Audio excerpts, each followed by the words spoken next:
teve uma atuação maravilhosa durante o jogo inteiro. Foi um jogo, eu particularmente acho que foi o jogo da história da vida dele, né? Porque ele realmente conseguiu colocar naquele dia em prática toda a sua qualificação como jogador de bola. No fim de 5 minutos, o Escurinho toca de cabeça para o Ramon, também de cabeça fazer 4-4. E aí?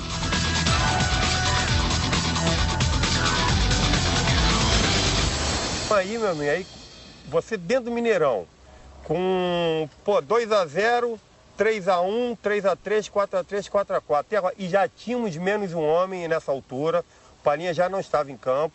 Falei, agora só falta os homens fazerem lá o quinto gol. Chegou a pensar em algum momento que, a essa altura, com tantas variações do placar, um empate era bom resultado?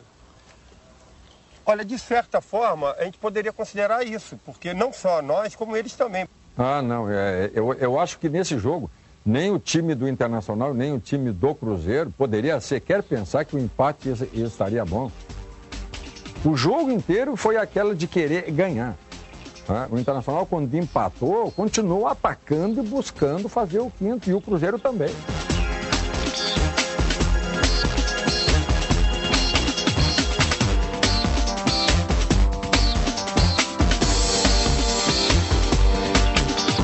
Você era um lateral que tinha capacidade de atacar.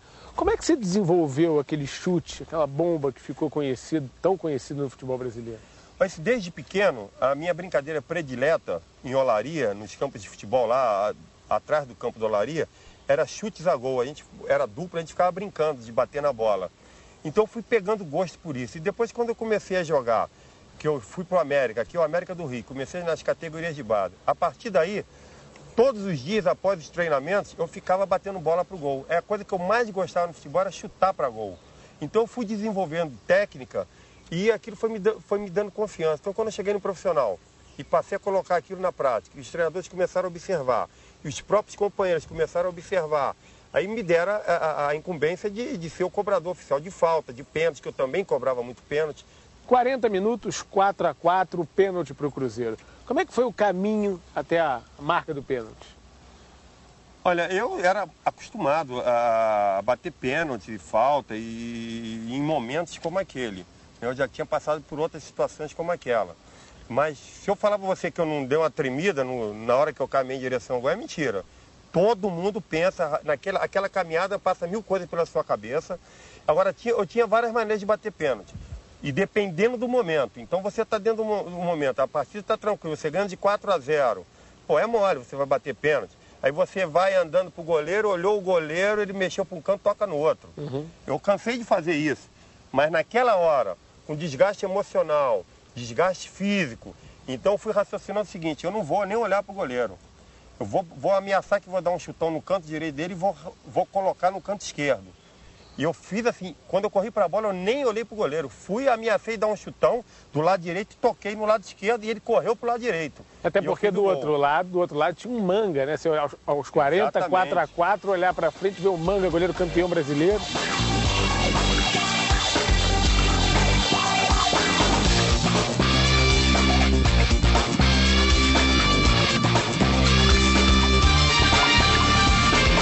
O Nelinho, naquela partida, ele jogou muito bem, como sempre jogava muito bem, como já tinha jogado muito bem a final contra o Inter no Beira-Rio. E nesse jogo ele jogou muito, lançamentos, faltas, jogadas incríveis, ele foi realmente muito importante, bateu pênalti, bateu forte no canto, aí sem defesa, né? Isso aos 40 do segundo tempo. E na verdade o time do Cruzeiro jogou muito bem, e o time do Inter jogou muito bem também. Foi um classicaço, assim. Foi um dos jogos mais brilhantes da história do Mineirão e até do futebol brasileiro mesmo. É um jogo desses de entrar para a história, tanto que a gente está falando sobre ele aqui. É um jogo histórico mesmo, um jogo maravilhoso. A gente saiu lá triste por ter perdido, como era a regra, né? Mas, ao mesmo tempo, respeitando a vitória do adversário, que teve o aproveitamento de finalizações melhor, somente isso. Porque no restante do jogo, em todos aqueles quesitos avaliado, o jogo foi igual para os dois lados, com chances iguais, com produção, com posse de bola, com números de faltas, de escanteios, impedimentos, tudo parecido.